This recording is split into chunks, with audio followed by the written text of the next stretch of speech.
Hello guys, how are you? ఇవాళ నేను మీకు ఒక ఫోటో చూపించాలనుకుంటున్నాను. ఆ ఫోటో చూసి మీకు ఏమనిపిస్తుందో చెప్పండి.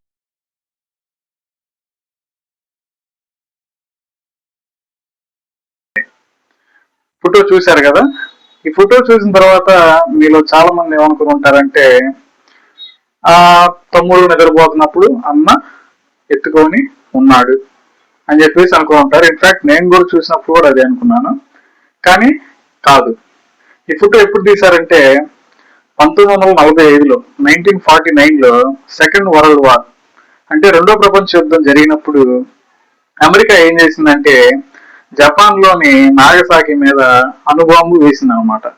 సో ఆ అణుబాంబు వేయటం మూలన చాలా మంది జనాలు చనిపోయారు. ఆ చాలా మంది జనాలు చనిపోయిన వాళ్ళల్లో ఈ పిల్లల తల్లిదండ్రులు కూడా ఉన్నారనమాట. అలాగే తన తమ్ముడు కూడా చనిపోయాడు. అక్కడ దహన సంస్కారాలు చేస్తా ఉన్నారు అనమాట చనిపోయిన వాళ్ళందరికీ. చాలా మంది చనిపోయారు కదా, ఒక పెద్ద క్యూ ఉంది.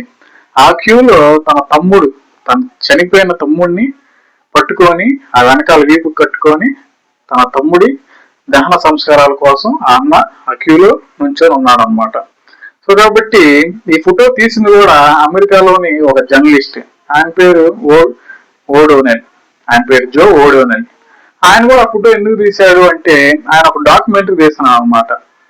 ఇట్లా అణుబాంబు ప్రయోగించడం మూలాన అసలు ఏం జరిగింది, జనాలు ఎట్లాగా సర్వైవ్ అయ్యారు అని చెప్పేసి డాక్యుమెంటరీ తీస్తా అప్పుడు ఆ ఫోటో తీశారు. ఆ ఫోటో ఒక పేరు కూడా పెట్టడం జరిగింది. ఆ ఫోటో పేరు the standing boy of Nagasaki. అంటే తన తమ్ముడి దహన సంస్కారాల కోసం తన భుజాలు ఎంత నొప్పి పుడుతున్నా, తన నడుము ఎంత నొప్పి పుడుతున్నా కానీ కింద పెట్టకుండా తన తమ్ముడి మీద ఉన్నటువంటి ప్రేమతో వీపు కట్టుకొని ఆ క్యూలో నుంచున్నాడు. సో కాబట్టి ఆ ఫోటో అప్పుడులో చాలా సంచలనం సృష్టించింది అనమాట. చాలా మంది కూడా సిగ్గుపడ్డారు ఆ ఫోటోని చూసి, అనవసరంగా యుద్ధం చేశామని చెప్పేసి. అలాగే మీరు ఇంకొంచెం అబ్జర్వ్ చేసి చూస్తే ఆ బాబు పెదం కొరుగుతూ ఉంటాడు, నుంచో ఉన్న బాబు కింద పెదం కొరుగుతూ ఉంటాడు. చాలా మంది ఏం చెప్తున్నారంటే తన బాధను తట్టుకోలేక బయటకి ఏడవలేక పెదం కొరుగుతున్నాడు అని చెప్పేసి చాలా మంది చెప్పడం జరిగింది. సో కాబట్టి మరిన్ని ఇంట్రెస్టింగ్ ఫ్యాక్ట్స్ కోసం మా ఛానల్ సబ్స్క్రైబ్ చేసుకోవడం మాత్రం మర్చిపోమాకండి. Thank you for watching our video.